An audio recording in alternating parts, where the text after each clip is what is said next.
se le matara e hemo o avia ai si fata ana loto che sei hono la nuko nesi Maya si ofotua Eko hai Tene lava o teria Aki Si a ofa Uofu Se ofa aki Inumia Si onokona Moe mana Ahi Otohiki Aho oi Leimo saki Ofongaki Mai mua Si otula Ke kaniseri Aki hoku Otomo Ekuoke Ite fata La diaki Ita Ekeresi Oe ofa Neteri ekina Emalaka O oha Iheriso One Opomia I see ilotoni kia koe Amusia Muasia Ofatoa Atu He okunoko He moheko Oe manatu E malaka O oha Iheriso Opomia I see ilotoni kia koe Amusia Muasia Ofatoa Atu He okunono He moheko Oe manatu He okunono He moheko Oe manatu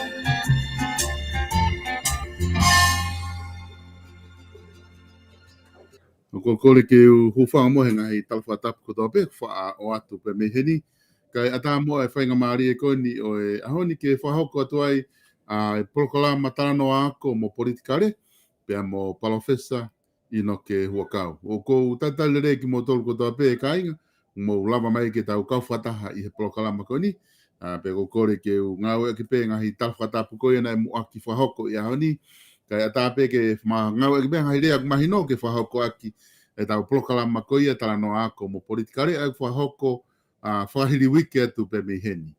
I he hoani whoko whiwhia ke tai rei Professor INOKE HU'AKAU ke tau POLOKALAMA pe me Sene Australia au ku whawhiawhia whoke ta au mai ke ta POLOKALAMA ko ia wikeni ange whakoia na e whahoko he ta POLOKALAMA ko ia whaosi he ngai wiki koni e ua kua osi na e o atu whoke ta whakao whiawhia i e Professor ke ta timi ko ia ki whare area pe tuku atu ki ai wai mangahi whakawhio whipe e kakai anga nau wakai ma nau analyse o e kau quantitative ka neongo kotoa eni ku toi pe mahalo i wike ua ma ngahi lau pe tau watu ki he whiri whare area i hene tu ko ia o ku hange o ku toi lo maki mai ngahi mea ki he koko ki he whunga whonua COVID-19 o au eni ki he lockdown ni mo e hafua ngahi mea koko ai a kune hanga o kamata ke tanu mia e tau ki teu atu ki whiri whare area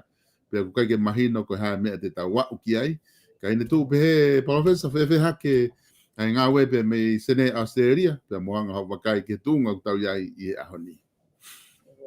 Silvestra, ora pe ku whanga whatapu Whaki me he pokamani, ata mua ke ta whai a talanoa, ke ngai mea mauinga o tau pehe, mauinga i ana tau no po.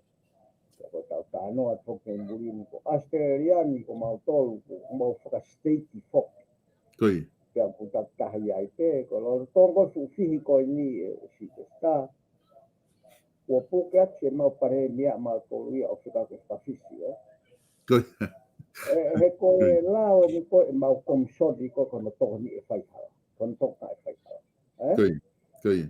Ia e fupaanga e na matafi ta ko ke ko matafi a te e wahenga o hono kaumea. Koi. Kana i kai ke metala e iau na kaumea. Koi. He ko umea pe he foku pau ke te whakaha. Kana e mau ia he komsoni ko ni te ke whakaha. Te leongo ki panga si pe ia ko te au pitnoa miliona. Koi. Io, ka alu pe ke po seki na pe fie mau. Ka ko founga. Na e au a ki mo tūkunga koe na e whoaki aki. O kui kai ke mau mai ata ki tu ahe nau ngā ue. Koi. E o ku whakawā pere vai ke whina o nios whakawhisi po kia ku o siri pare mia po o mau tōru. Koi. E no o tonga koe ni e whehanga hangai ai wahe ani sa were mo e mea koe ni koe COVID ku kai ke uesia na e whaafofa ki te ngā uea ai pare mia ki mua. Ka koe hihi ai a mea kehe ka ku aleta. Ka koe anga ai a e si te ka. Ka koe ofa peke ka wako me ai. Ke ofa mai a tau whakotuu a e komiti koe ni. Ke hau o ngā ue mo toka ngai e tau kau politikale. Ka koe ke wilo au ke ko iaha no la ko spasi ka o sitala ko ai whakapaanga ka pikai peke ange o ku piksi a ange ko ku tu o i ngā ue halota perepera. Pe au e tu upe ai ka tau amana ki peke ha pure anga hau pe me uwake whakaitoki hau pe ia hakakai o ku hao a sitesta. Nau hao whakahoko. Ka pate tau whiri mai tau toluia ai kakai na e uho ake ngahi mea ke haalaki mo mea koni. E kai ke tu ia ia te nau whakahoko. Ke hepe pure anga si mo ke hepe mo pure anga koni ko au te mea tau. Ka e toi whakaiwia pure anga fo o uia o ka pau e toko la. E kau tau atai nau teke mau ho nau re ko te ngā ua. Ke oa mai kilo. Ko mea mahu inga taha ai. Ka koe whihi tuu ia koe nungu o tau whonua he tai nini. Neo nā talawe tau he uko o si westa. O kutoe nā whāne e ukeni. Ka koe tako toa pehe alu ke si leo tau tolu i ke taha tene ue sia e ia whiri a kakai o ka pai whakalotoa ki nau tolu. E kutoe amuange mea ka koe tau a whokisi westa. Nau whanau ho POLOKALAMA o tau malolo, POLOKALAMA ria milatu, o POLOKALAMA whaofa au pita au whafonga koe ni, au ngō kanti keiti koe ni. E ka wako pe a mea lahi ai ka koe. Ka koe amanaki pe, nofo pe kakai, he nau whiri whapapoto. Koe whahinga tau kei ko whaumo ria milatu ke e kutui. Koe whahinga tau kei au tau whebau koe wharearea o ka hauto. Ka pāti ke nofo he me whakamata. Ka ke he si te stā ko e konga pe ia ki mea koe. Ka kuia e ngahi mea la lahi a whakaako ko totonu ke whakamaala ala si te stā. E koe nunua pe lia tau talanoa ta e mau ko ke te mokalaki. O ke iau mate ke hao. E nā tau talanoa e te mokalaki a ke mea o ke nalawa e. Ke aku iai hono ngahi ulu nganga on. O osi nofo ia whonua. Ke whaunga pure. Ke whaunga pure tu i whakoni stuto. Ne ko whaunga pure whakatemo kalaki a ta. Ke tau nofo. Ta ulahi pe whaunga ke he ia. Ka pau tau he aluki. Ka tau talanoa i he whaunga ma. O mahino ke tau. Hanga ko ni si basta. Ko mea na talamai ko e unga pureanga tu I whakonisto. Ko ne ko hawi mo whai ka whakakalasi o pehe ki a tu I ho e iki pa whakakai. Kui. Pea ku malanga I ka te mokalati ko ne e tene to'o I e whakalasi ko. Ko mea ka te mahu inga maari e ke kakai. O ku hau e tu unga iwi wha ekonomika e o te mokalati mo fo I whakakalasi fo ou. Hau e mo fo I whakalasi fo ou. Pea ko ngā awe pe au.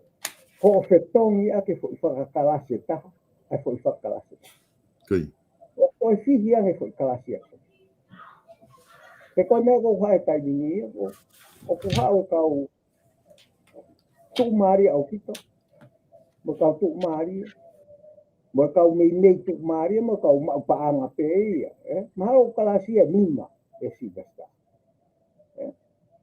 Te koe ngai kalasi ko ni I he lau maari o e whahinga pūre koe o kuna ngau e ake capitalism te capitalisi.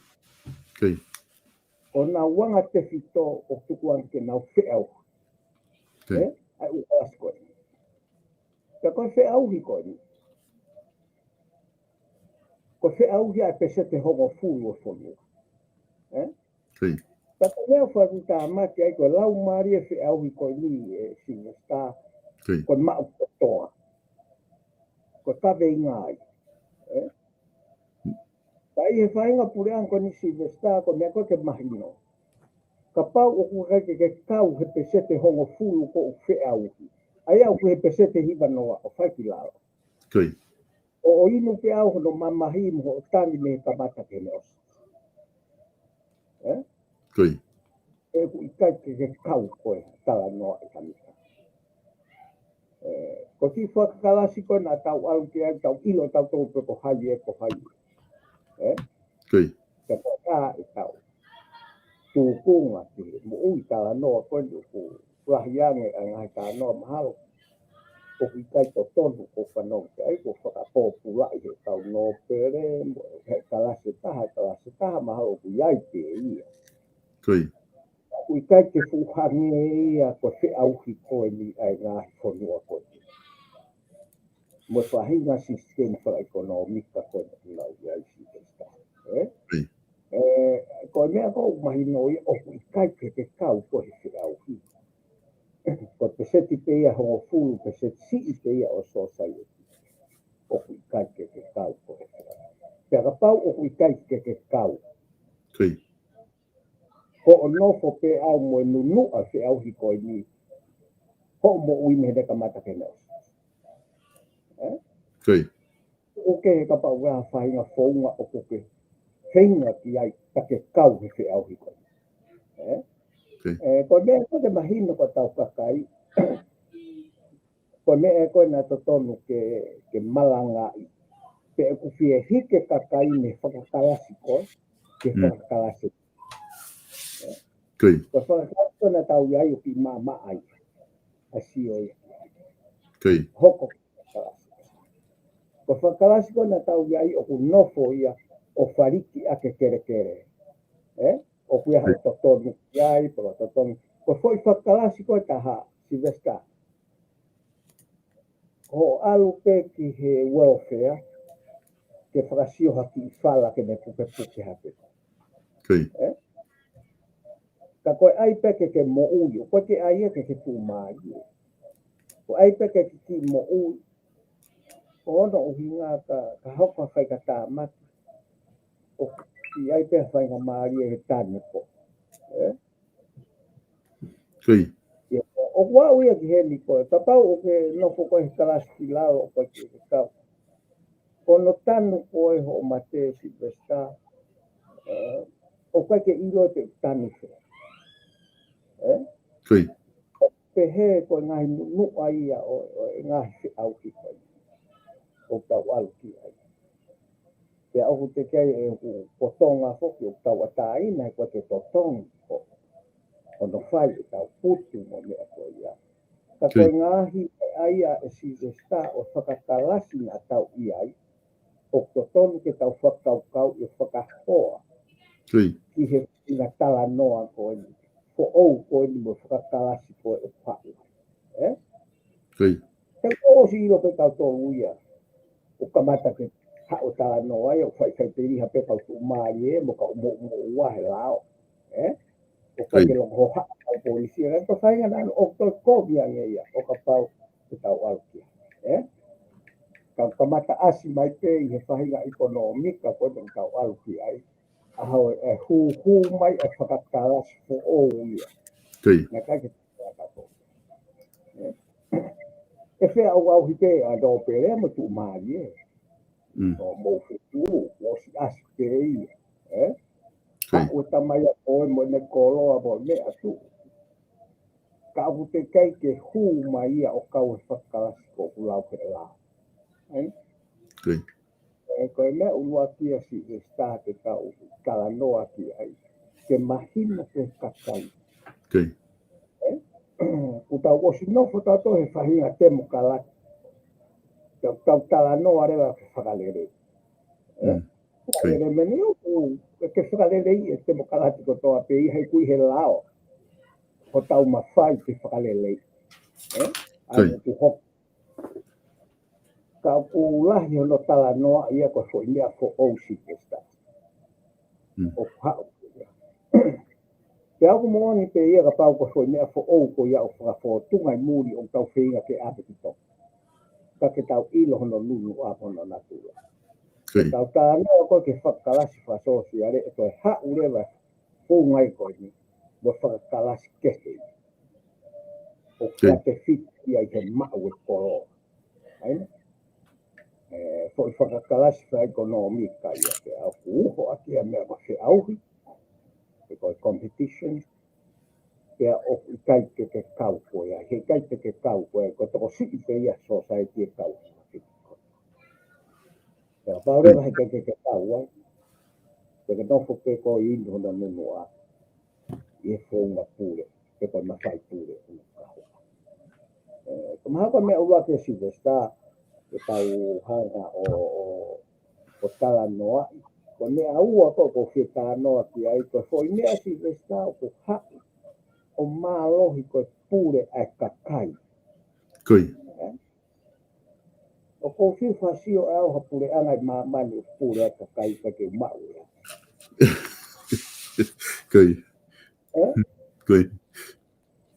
Koe mea koe ke tau alu ke au mahu inga nge si the star. Ke tau ki mawahe a nge me mea koni koe pure ai kakai. Ai ni kou tau longo ala. Ko hore taha ko toa peke pure. Mo ia ine lau. Whire pure anga ke na woki loto pa ausko ia. Ke nau sio mai ki ho lea. He ku tau mau ai fōtunga ko whiri ko tau kau whafofonga. Tau mau ai fōtunga taha tā laki ke fōtunga te mokalaki ko na tau o mai. Ko representative democracy. O whiri ko whafofonga ki loto. O kai tariu mai ka koe. O ku alu ia tariu ke whonua. Ko ke he koe pure anga kakai mo whonua e si resta o ko loto ke takita no ke mahina. Ko pure anga koe kakai ko sio ke koe kia koe. Ke tangata. Ko pure anga koe whonua. O ku kawai hono monu manu koe HU'AKAU koe ko. Koe lelei e whonua koe ātakai mo e hafu.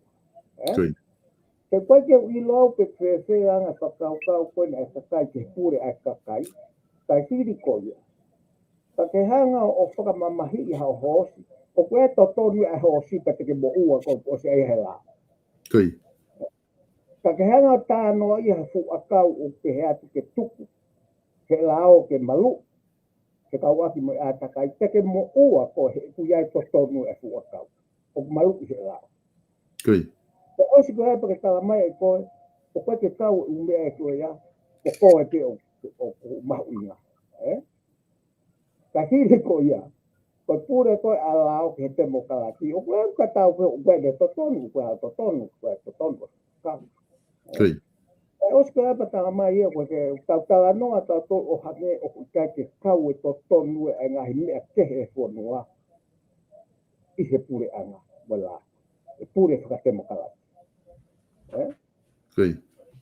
Tata mea tau ai kosi, me skako ti mea pe ke tau whahu atu ke kakai, ke nau whakawhaalahi e nau ngā ue, kwa te pure anga o kakai, ko pure anga e whonua, Kei. ake uhinga kona ko o atu.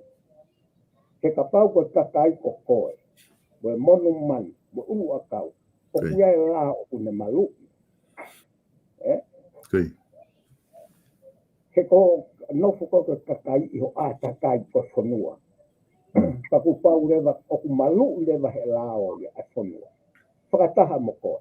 Ka kuitai ko koe te. O hawa tā noa pure anga o kakai, hange ko koe te au mahu inga. Kei. Ka iri ko ia, o ku mahu inga mo moni mani. O ka pau te whakamamahi. Mahu inga mo akau. Ka ke hanga tā palasi. Kei. Ene whetau aki mo a kakai. Ke whetau aki mo e au ke mānawa aki mo hāfua. O ku totonu ki tau ki whawhaalahi ane tau sio, e Silvesta, ki he mea ko ia, ke mahino au pito ka tau tolu, ke o te tau ki mawahe me he talanoa koe ni koe, pure anga e kakai. Ka tau ki alua tu ka mea ki whaalahi ane, ke tau sio. Ke kono hinga he ke tau sio tato ki ngai mea ke he, o ku mo ularoa e nau totonu ke lao, o stohi he lao, kia koe. Kei. Aia ko me e ua Silvesta ke tau ki tokang ke tau mono atu ke tau whakau atu kai. Ki heanga ko e hono talanoa i ko e whaunga pure. O ka pau u tau talanoa ke te mokala. E whaunga pure. He ke osi e whaunga ako. Ko hau ke a lao hange ko e ngai ka mau mo me e whaunga pure a ngai ke tokang ai ke ki alko. O tuku holo ho kao, ke tuku laku holo he ngahi ati, teke no fo. Kei. E alua te tau lao ta toke malu, a kere. Ke kai ke alu ko tia. Ka kuia e tuku ngalahi e hu mele de ki tonga, te ki tau hanga whamalo ki. Ka kwa uia asi mai te tau pare mai tai ni ki maman. Ka maman lai. Ka koe ku lau te aku Silvesta, ko me ai a ko whaunga pure, ke me au whataha mo mea ko lao. O te kai ki tau se tato ke ne kakato ke whaiwhai a nge ki tala mai, he kai ke to iaha me ai ke lao. Kei. O tau au. Tau tolongo ai tai mini Silvesta, ka pau te ke sio ke longo a kou koko e ahani, ko toi fu longo a alahi. Kei. Ke kutai tau ke hui o ke he o kuia ho totoni. Ka ko totonu matu unga he ha. Ko e lao o kune o atu. O kua atu ke ho totoni whakanatu lao ke mo ui tangata. O kua e lao ia ki he hoko atu. O kune hanga wao whaki mai a totonu a tahakoto. Ke tau ati mo whonua. E Silvesta. Ke aku tau alu wani ko e tau ka koku tui o kou ka wai whahinga o tui. Ko longoa a koe ni mo tae mahino koe ni o tau alu he tai nini koe no nua pe. Ke tau talanoa tae mahino na sai keri riu. Pale lei ko POLITIKALE na tau whahu.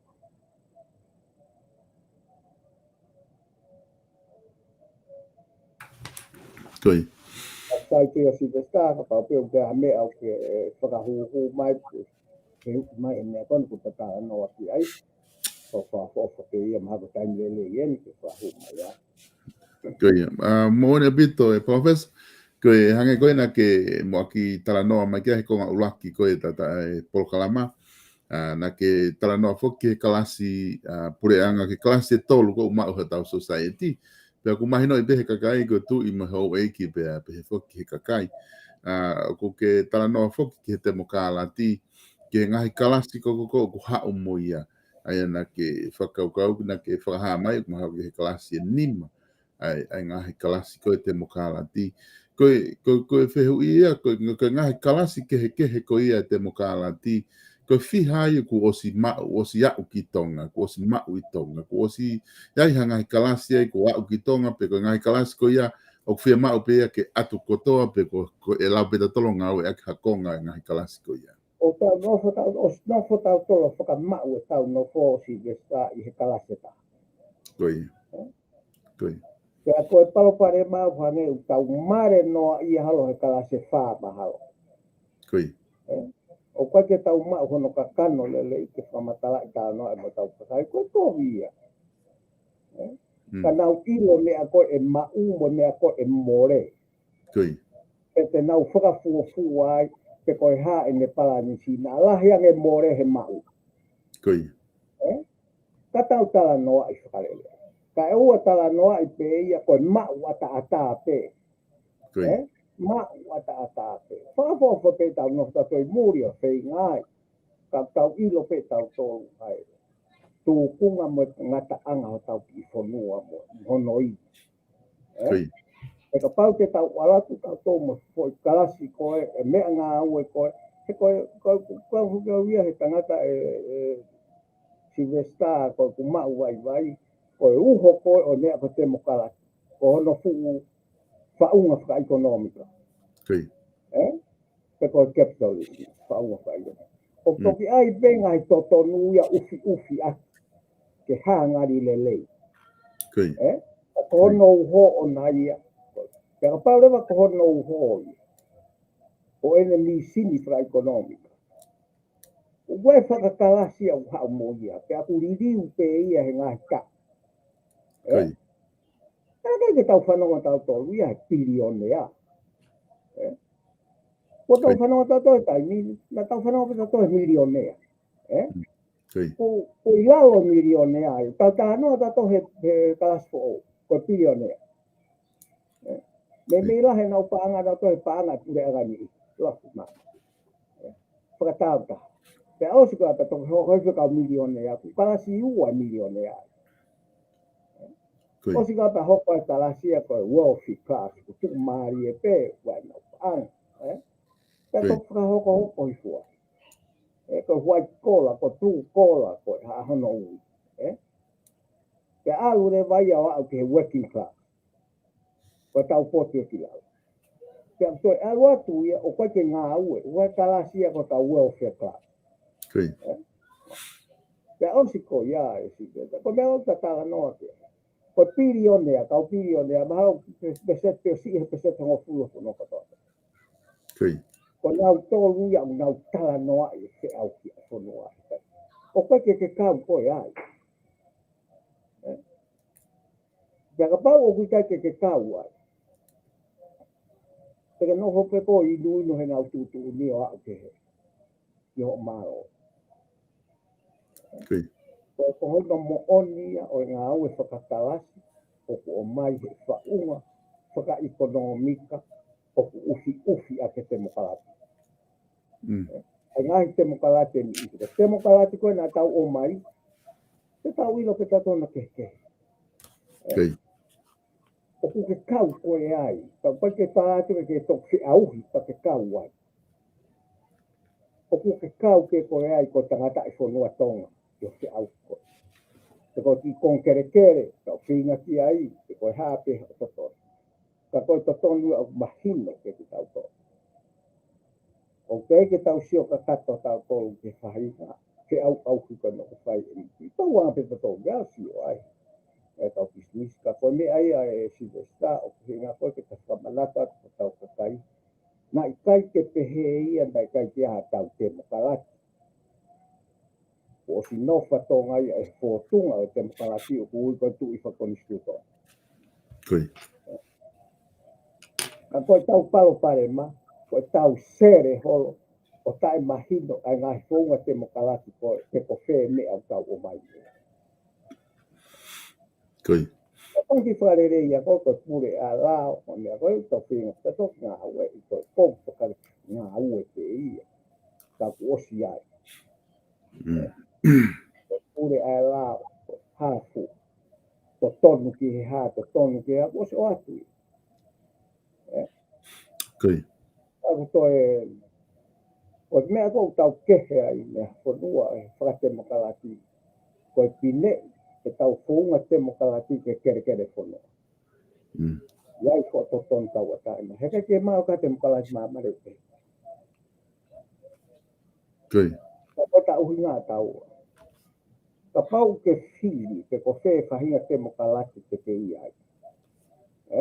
Ka ke ofa mai o fili ake me mahino. Ke hanga fua tau ho o mea e more, i ho o mea e mahu. O ke whai ake lewa fili. O te ke fili whanau talanoa. O te ke fili whanau talanoa. Te koe alu koe e osiange mea katoa. Ka pau kaha ki konga api, hau ka inga pe konga api, ke nofua. Ko te mokalati mo ni. Ke te ngā ue, toho kakava, inu ho o pure pe ko dia i he maluki he koni stutone. Tokoloa, moho ili, koe ume ai au kusio kia. Kai, kapate tau alu leo te whainga whi au si koe. Te kei whea. Kai. Alwatu a tama ma uko afka tau ho kere. Ok, pata. O vare pe koe kune puke e po kere. O kulava te. Tau te kai te hoka halao te he, tau ai te ke tau tata. Kai. Te ka pau rewa o tau here kosi ho tato he lao ke taki lahi koe. Koe mau meni te whehui ai, te ke poku me te ke tata. Koe hae whaunga koe o ke maulahi ai koe, e toi e ke i mō. Whakalao i he lahi. Te toto lewa ki whakarei i he lao o whakao koe ia. Ka koe mea e au tau alu, ka koe tau alu me mea au tau maheli ki ai, sio ki ai. O ku kai koe pehe ia e si te ska koe ha mea olo kuonga.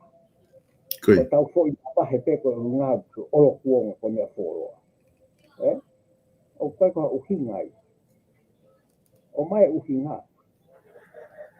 Koe hae urunganga olo kuonga koe ia koe pehe e sa iange a mea fo o uki hapa ia. Ka koe tau whaka ake tau e ngahi ka kano ke toi whasio iange ka kai. Hange koe pure anga o kakai, ke he me pure anga whanua. Koe te teu ke aha whahaunga pure, te mehanga to'o mea koe whakakalasi ka takatau pe. Koe kaha mea te he ia sivesta.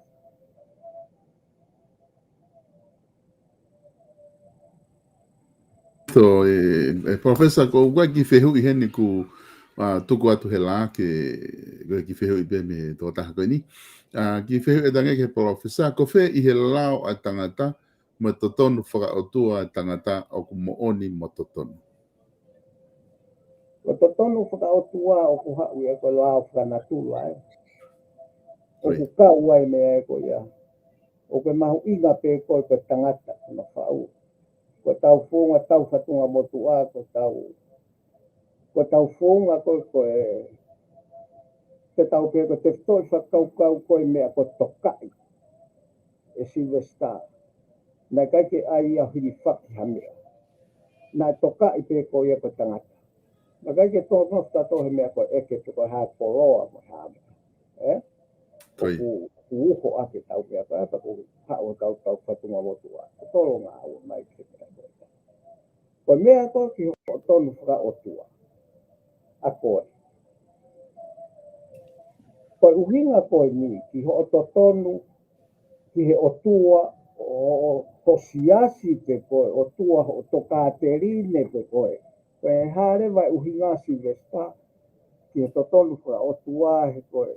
To tonu koe whakae natula, kula he talanoa ki ai, ho to tonu koe ke mo ui, koe tangata. Koe to tonu whakae natula ia kanai, ai he kau talanoa ki ai kau tangata ko lahi. Ko to tonu ko ia kau ai mo to tonu whaotua, ko to tonu whaotua ke mo ui. Aina? Ka pau uwha ere i mai koe ka toko ni ko ke mo ui. He kui ai ho to tonu whaotua ke mo ui. Tapi osi koi foi ne ako ya ko tau ha ule ma ki society ko tau no vai ke fo no. Te aku ya ide ma no la o ya ku le ya ki society ko. Te aku fra ta pe ke tu fra o tua ko mo fra malo ki ho to no. I nga tapa ke siasi mo ta ke ai tu ai to ton fra o tua e ko ya to ton fra tu o mai ho to ka te ri de mo siasi mo ha ko ya me to ton fra o tua ko talanoa ko te ton o fra na tu. Tai pe to kau le de ke ki ai si esta e ko to ton ko e o he ke ta o mai ta to ton fra o tua ko ya ke Whakawhika ke I mo to tonu ko o kuhi society ko tau no ko. Ko to tonu ko kuhi society tau no ko ai ko to tonu kalao. Ke o mai ia ke whea ke tāko to. O no ko hai society ko. Koi. He ka pau lewa te tau ai. O toi ko mea koe si vesta o ku tau ko to tonu whaka o tua. O kui loto ai e to tonu whakalao. He kui ai o toi ki I whewhekange a to tonu e ko ia si vesta. Koi. Ona e pehe koi ko to tonu whakautua o whai ngofua. Ko whai ngofua pena to tonu whakalao ko tau sosai. O tō au ki tu a me iai o tala ko to tonu whakautua o ku lahi ai talanoa ki ai si vesta. Koi. He kamata pe ia pe ko haa ko o tua ko tui ki ai. Kaya ka pau ewa ko tui ka siasi ko tua whe o mai to rāteri te ko ia. E koe ku mau wai mea tahu. Tau taha o tua. Toi. Sima toi. Koi. Koko pe koe tahu. O hao e kau moslenia mo tahu. Mo kehe ko kehe au pito kuki. Ka e whate fito pe si vesta. E tau talanoa pe koe tau uhinga ko ke o tua koe ha. O koe ku ki me e ko uhi ta no ke si vesta ka ki se unga e to whakoi. Ka tau talanoa ki ai ha me ke. Ke ku pui aku koe ke me e koe o tua ka ko kau he tangata ka vahe ka ke hanga he tangata whaton ton. Ke maku ha. Ke fito o tua tui ki ai. Ka ke uuku hane civilization ai. Koi. Ko te au koe si ke stake he puka motua. Koi. Ue u kovina ni te lahi ai tangata mo o tua. Kamata mi konga no. O koe ke tau te whatonga tato o ku mahu inga no talanoa. Koi. Ka maari ai talanoa ko ia. He puka webe kovina ni te koe ki he ikaito tau tea tangata ataroma. Ke te whakaaupa he tangata. Kovina ni tea o tua manoa. Hau ki he kovina ni te moe. Ke ngai ea mama ni ke tangata ke te sayang. O koe la wai maari e si veta. E ka kovina ni te ko iau tahe o tu. Te oa te umata. Ko whaka ilonga iau kovina ni te. Ta koe asi ko e umata si vesta. Unge tawa mai ko atmosphere ko mama ni ke whaafoka. Toka nga peha tai ni kai to asi ia. O tau whenga tato ke mau ke kovina ni te ko iau. Kai koe o tuai une mau. Aste mata wala bito si vesta me ka tano ka ta ke ko ta vinga ke Koi. Era ku mari ku foka fo pito mahi ka ti tau kamata mai ta no ki se otu Koi. Palofesa ko tau I he time ko tau talanoa he temokalati I tonga time ko ku o mai e temokalati ko ha ene tokoni ke te tau tolu ha ne tokoni whaka ekonomika ka te tau tolu pa mene uesia whaka ekonomika e lava ke ne whai ke te tau tolu I he tuunga ko I he ahoni. Ko hange pe ko tanga no si vesta ko fukonga ko o temokalati o ku mahu ina no ai sino whaka ekonomika ko ai hange pe a temokalati ko pulu. Koia. o no faunga fra economica ai ko capitalism ko capitalism tana Kui. Pero pau imagino ka tau tolo fo i sini ko ia. Te tau lava ke tau ilo no lelei, pa tau lava ke tau ilo tau ngata anga he kovi ka tau to. Kui. O koe ngahi mea lahi ia o ku hau i fonga koe ni mo ngahi se au ki. E kai ke lelei ia ka tau to. Kui. E kai ka pia ka paure vai te tau sio tau to ke talanoa koe ki he. Ki he uru nganga kon te mokalati o ufi ake fufo i mea koe ni. E kai ke tau sio ta to o mahino ka tau tolo hono kakana. Ka lava ke tau fi aki e tau ilo. Ko tau mea pe tau tolo whai ko tau mouta noa he kofu ka laiki tau tolo e fusi doko mahi. E fusi doko e te makalati. Kono kofu ona mari mai. Tokoni. Ofa. Si vesta o hono sino whakangāwe whakahmea pehe ia ka koe me ai o mahu inga ia e whono katoake ko whakatā le rei te e tau whihanga he ono pōni o hange umatanu a whihanga mo e whono a wesite tau kahe u tau toki nge he whihanga mo siaina ka koe me a tatau koe me a tatau he ko toki hake pe asiaina o mai fo ni sini na talanoa POLITIKALE pe ia o music ya ha ta toki ilo he ka ho fuko o si kwa me ia ta ko fo ni sini a ko lau he te mokalati ko no mi sini fa economica ala do va sei na to o mai fo ni sini o fa mi sini ya pana fo pa me ho ke ani kapag na kay no fo pesi na tano ko miusi mo temo kalati mo me ka ke au ke tunga Kui. Ta pe he pe ki tau to. Ko tau sio. Ko ha ko nga ni sini ko ni nga au ki tonga. Te tau hanga oma. Ha ko nga ni sini ko ni te tau lava pure i. Te tau hanga to oma. Kui. Ko me ai te tau ma wai hono lele. Kui. He kai ke tau talanoa tau to fu. Kono fu koftua. Te tau ma wa halere i taha mate.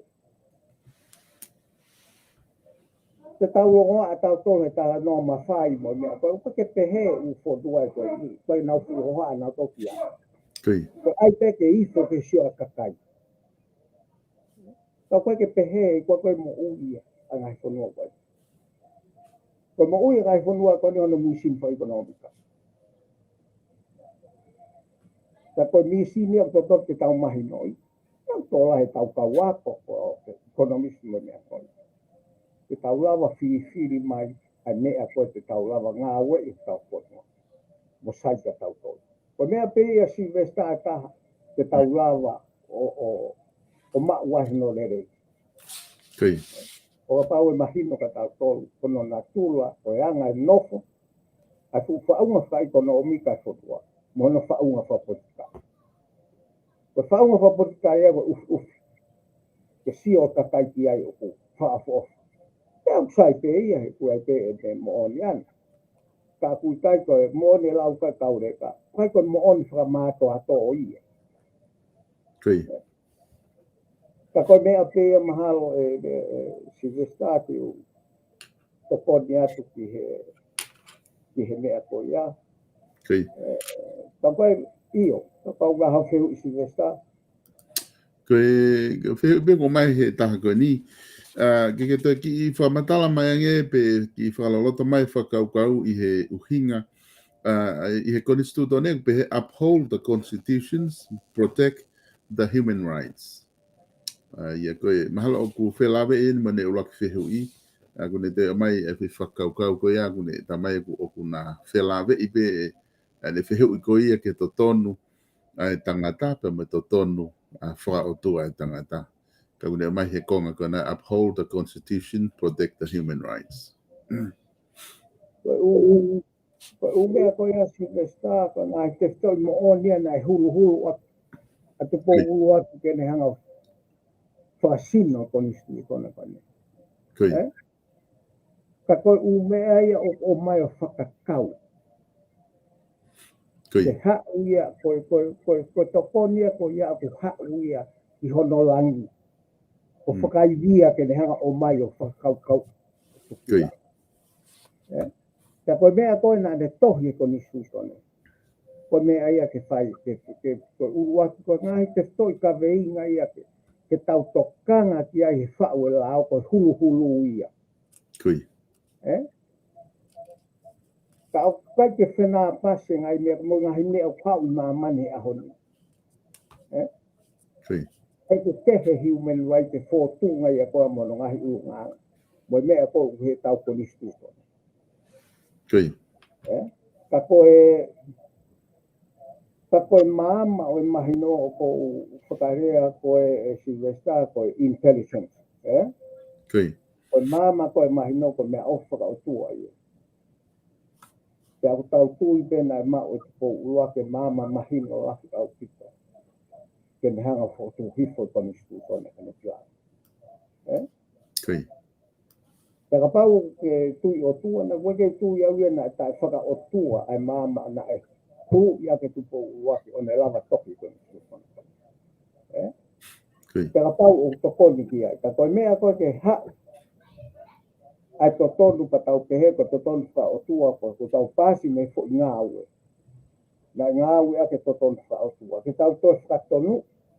Ai ko nistu tone o to whenga ke whakahu ki lo. Ko fihi lahi au pito ia mo ngahi mea uhau e hana. E Silvesta. Ka wha pe ia ke tau hanga o ko kaiting laiti ia ke tau. Ko nistu tone ka pati tau whakali. Ko lang mama o ia he kai to se ia ha ta ko ha u kinga na le ma wa tau ke mo intelligent e fa hoko ko tu ko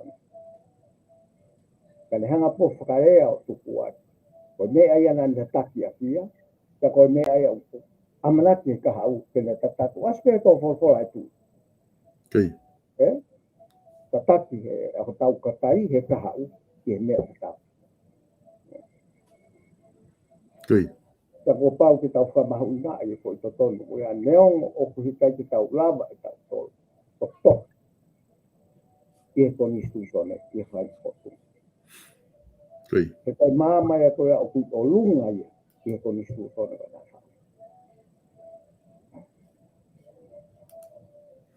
Ka koe whehu ia whawha te ia.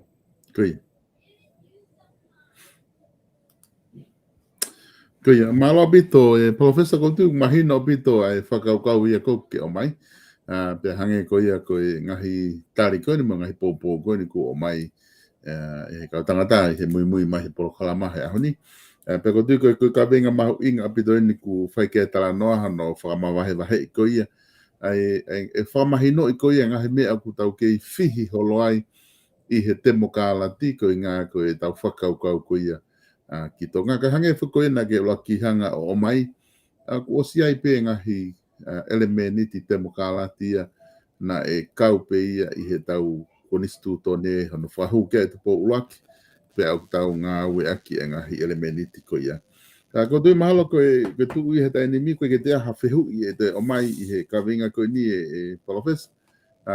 Ko atpeka te koi ka pau te aha mea te ke te fie fra osi aki he ta polokalama ki mo ke osi he ta polokalama he ahoni.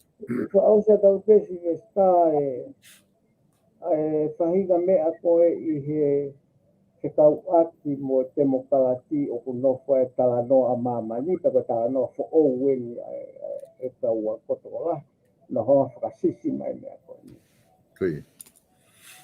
O kunau tui na toko tau mawahe me he mea koe market economy. Na e tu uaki ake te mokalaki. O kau hono misi ngā we.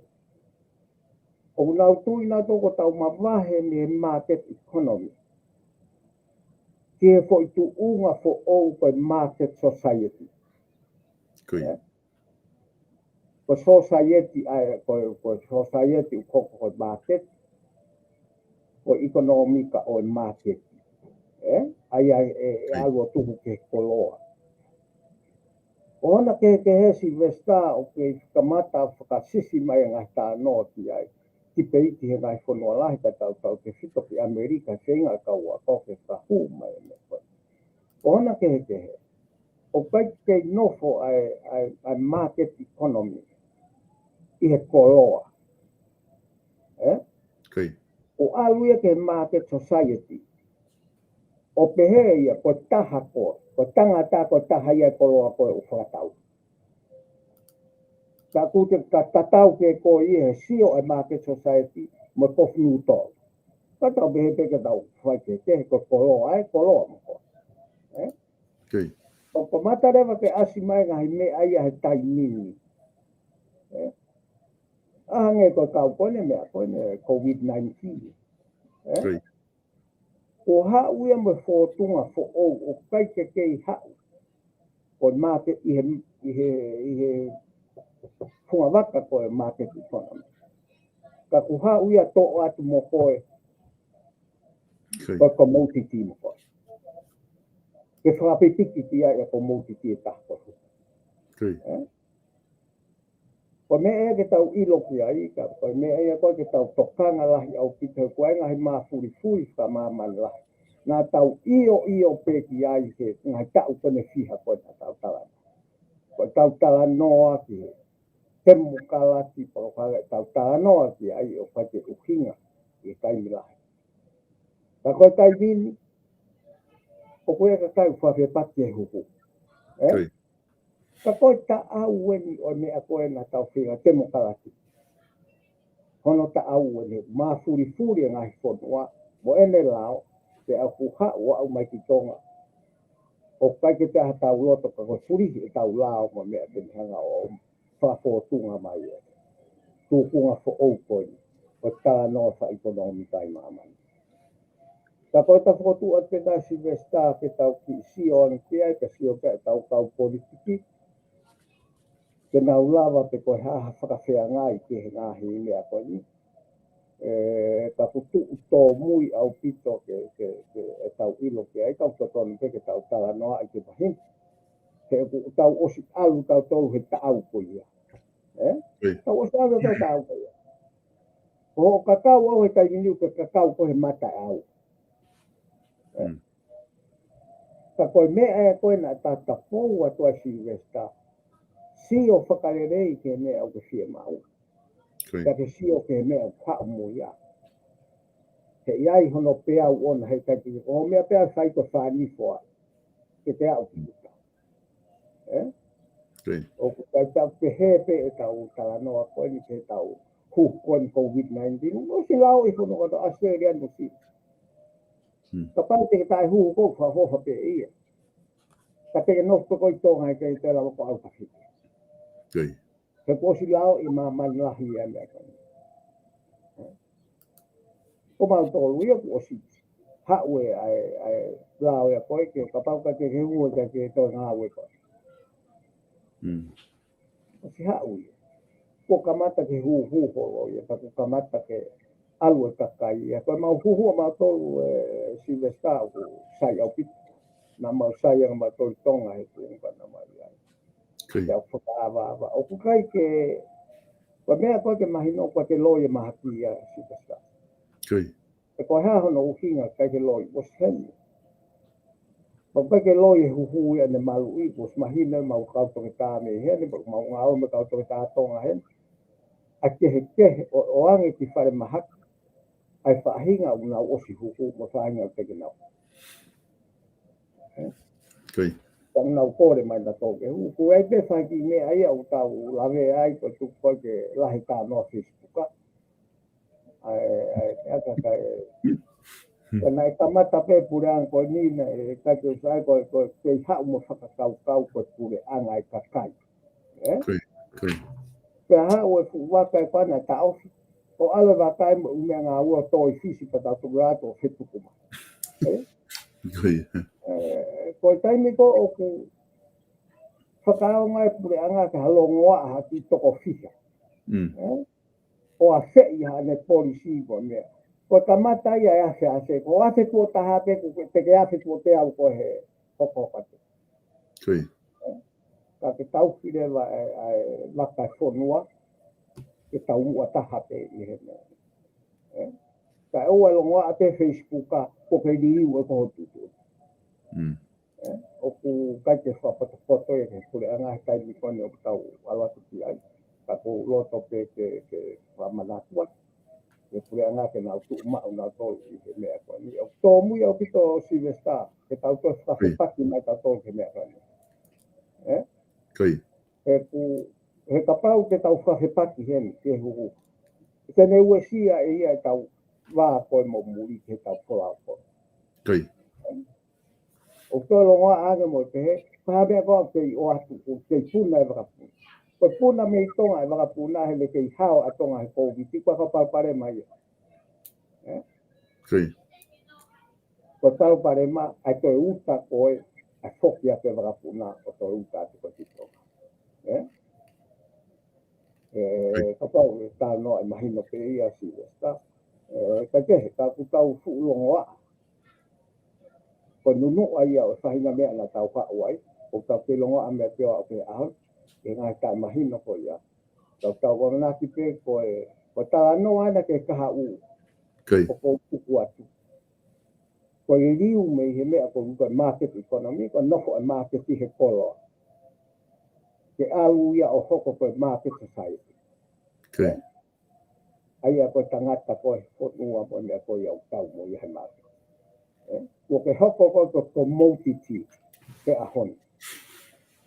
Te ka pātu ke whiri ke tu me iai ko ha ta au ngahi pure ang koe ni. Ke tau sio whakalelei ki o tau wiwi mo mea ko te tau lava. Te tau to lava pure i hake ati tai. Sidesta. Ko koe rea kau pālangi ku whaarea ati. You cannot be a pecker and a chooser at the same time. Te rapau te ke whiri e whainga mo ui ko kore pōn. Whatawa atu o whiria. Ke koe ke hau totono ke whiri. Ko ti totono ko ke mauhange ko laupana mea. Koe hau totono wha o tua ke mo ui. Wha o whape.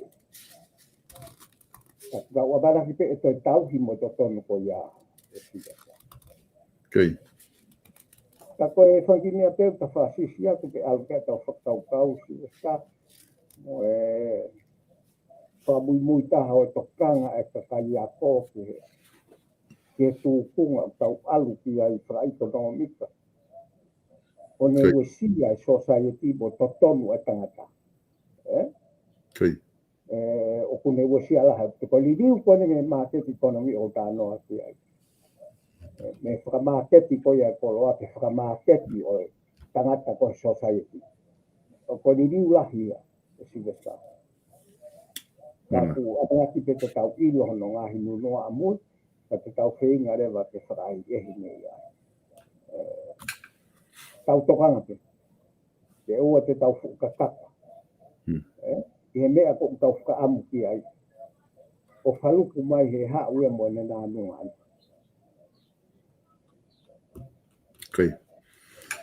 Ka koia ko si westa ki mea pere ko whakamanatua ko he ka polokalama. Whamalo lahi atu e palofesa i he lava ko ia e ta polokalama i he ahoni. Pero tiko e lia ko ni ku ki hanga o tuku mai e whaihano whanongo kia e kakai.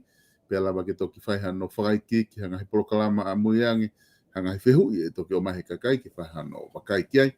Ta ku whamalo lahi atu he lava ko e ta polokalama he ahoni. Ta toki wakai ki ta polokalama hoko. Ai ko ta polokalama hoko i he pure lulu. Pea whahoko rewa e tau whiri i he toa pure lulu he kumanatu. E koe ose wiki kahau, ko wiki hoko mai, pea toki whiri rewa wiki taha. Ai ko ta polokalama hoko i ki ai, pea ka pau e hange kalau e toki ofia tike, pea toki mahino rewa ko hai tu kunga ko ia, oku tau whanonga ai ke tau whiri. Ka ue ki mea si weta te wate tai mina ki ngalo ia au. Ko ia. ke tau tokanga nge ko alu ai talanoa e koe ni ke COVID mo huhu. Koi. O hiki me talanoa totonu. Koe totonu ai tangata mo me ko ia o tau ka me i soke totonu ai lao. Koe ngā au ai lao. No fuai ho toko totonu o mai se lao a ho totonu. Ko mea mahu inga e mea ko pure anga ka tau to. Ko pure anga mo sarea rea mune sa o lao. Kaya pau rewa ngau whao halao. I ho totonu. Koe mea ia koe o tau alu ke ngā ua. Ka kua ngeta te au alu i si uia huku. A ka veinga koe ia Silvesta. O hange ia ka veinga whakalotu. Koi. Koe vāia o tau lotu mo tau tae lotu. Pa koe te ilo me o whahai ko wheu lotu ko wheu tae lotu. Koi. O kukitu whatu tā mātia ke he whiri. Koi. Ko alu ka mea ko ki whakatonga he taimini. Ko alu e nia ke kau ko i siu whakalotu mo whakasiasi. Pea tō e whiwhi ange ia mei he weekend ke wika ko whae whiri. O ka pau he kai ke whakavete lelei. He ka kai lotu. Ai anga o e isi whakalotu ko e ke lawe i ka motuku. Koi. Ka koe whatakanga te ataua Silvesta ke mafuri. Ai ngā ka veinga ni. Koi. Na tau nofu mai huhu, ho totonu ke huhu. Haurewa pure anga mo lao. Ko totonu mukpau ke huhu. Ka koe lao fuki tau tānga fua ki ai ki lao. Ka unau mawhai nau tau ko mea unau mahu inga. Ko toi ha wene mea o toi ase mai ia. Ko e tui whalot. Koi. Ko e waha e kau tae lot. Mo e kau setane. Ono whakarea. Ka koe mea ko ku pare mai o pake ilo tamai ka tamako ka lotu na to ko moto setane tamai ka tamako ka lotu ma to ko moto setane. Ka koe se tu kwa ke dia une osia e tau fili. A te ko ke fili ka poto ke te tau au ta to ke fili ko fra o faia. Koi. Kake Silvesta ko di mea pe ko fie mo no atu ke ki toka ngane ka kai o sia. Koi. Malo pito e POLOKALAMA bag mo ni pito. Ka hanga ko lau te toki whilonga ki he hiri hawi ke mehen. I ta taim ta tau pe ta POLOKALAMA ko ia TALANOA ako. Mo POLITIKALE. Ku whamalo lahi atu mo tolu ko toa pe. Mo mui mahe tau POLOKALAMA. Mo toki share atu pe tau POLOKALAMA. Ki tau whanongo ko toa ai. Pero mo ki nau tolu ko toa pe. Lawa ke nau whanongo me pe mo ako me tau ngahi POLOKALAMA ko ni whahoko. Tau whita ngahi POLOKALAMA ko ni me tau kau POLOFESA. Malo apito POLOFESA INOKE HU'AKAU toki whilongo aki i hahili hawi ke meheni. Malo apito Silvesta. Malo. Kainga koe lawa ia tau POLOKALAMA TALANOA ako mo POLITIKALE ki ahoni. Whataonga pe na ongo lere ia tuki apina POLOKALAMA ko ia. Tau toe mo te mea mai pe hili hawi ke meheni. Lawa ke hoko atu ai POLOKALAMA ko ia. Aia koe wike ia te ma POLOKALAMA ai pe whai rewa whiri i he wike hono hoko. Aia ku ke whai ai foto utu ke ai. E tau POLOKALAMA ke aho whiri, ke lawa ke live koto atu. Ai ngahi POLOKALAMA ko ia pe meheni. Pe lawa ke whai kolosi mau pe ki tonga. Ke ngahi ola ko ia. Ke lawa ke tau mui he ngahi wahenga. Ko hai o ku fua tau he kakai ke mea fua whiri. Ke ne hu ki whare area he wafe wataha. Ko hai o ki kai ke hu ki whare area. Ka momea tau toki whilongwaki. I he ngahi POLOKALAMA ko e ka hoko. Ko pongpongi, ko e POLOKALAMA pongpongi, ko he hongo fulu pongpongi. O ku whahau katoa e whatwhanua who'o, pia mo piwen piukala. Pia ko e hoko ai taha, ko e POLOKALAMA ia. Taha wakaua, pia mo e eiki, i he taimi katoa pe, pia mo e kantiteiti me wabau taha wha, ko lātu le polo. Pia ko e hoko rewa e tolu, ko e POLOKALAMA anga mahenia, ko oatu. Aia ko e ke tonga pe a tonga. Pea mo takwhatani, pea hokorewa e nima, koe POLOKALAMA ia, i kare wākai i he universi, pea toki langa whanua re mātua i muri i hoko ai whitu. Ko ngahi POLOKALAMA ia ka pongpongi, lawa ke whahoko a pongpongi. Whamalo lahi atu ke kau sponsor ko toa pe, mo tokoni mai hange koe na hulu atu he kamata, pamalo atu ke tiki mo tolu, he no whapaanga ngahi POLOKALAMA koe ni, TALANOA ako mo POLITIKALE,